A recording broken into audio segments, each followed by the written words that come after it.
Quick video on protecting your paint on the other side of this. This thing is pretty hot. It's on top of the exhaust right here. So we don't want any paint fading over time. This panel gets really, really hot.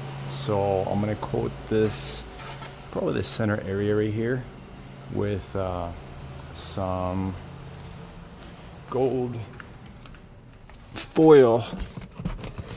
Let's see where that went. All right, right here.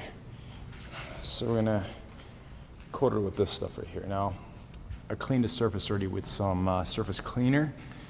Not sure how well that cleaned it really. If this does fall off, I do have some adhesive that I can apply later on. We'll see how it holds up though. So I'm just gonna cut like pieces up and just start applying up there. It's not gonna, it's not gonna look great, but the whole point is reduce the temperature as much as we can on that. Here's the final product. It doesn't look great, and I don't know if 15 feet is sufficient. We really have to clean the surface. So just some alcohol or some acetone or something. It doesn't stick very well to this stuff. And like I said, if it falls off, you're gonna have to just peel it off and put some high temperature adhesive on there. I really don't want to get it on the car, but we'll see how this holds up.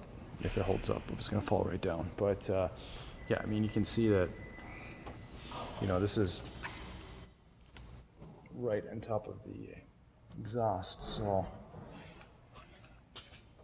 there's no shield on this exhaust. I do have the heat shield fiberglass stuff right here as well from the airbox.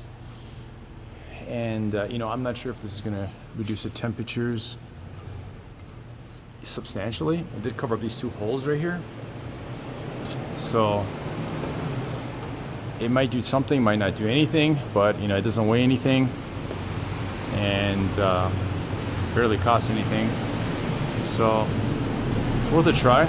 You could get a temperature gauge and measure the temperature after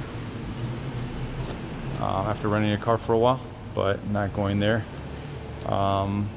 It could use more, probably the corners right here. Probably need another 15 feet to get the whole piece. You could even go on the sides right here as well.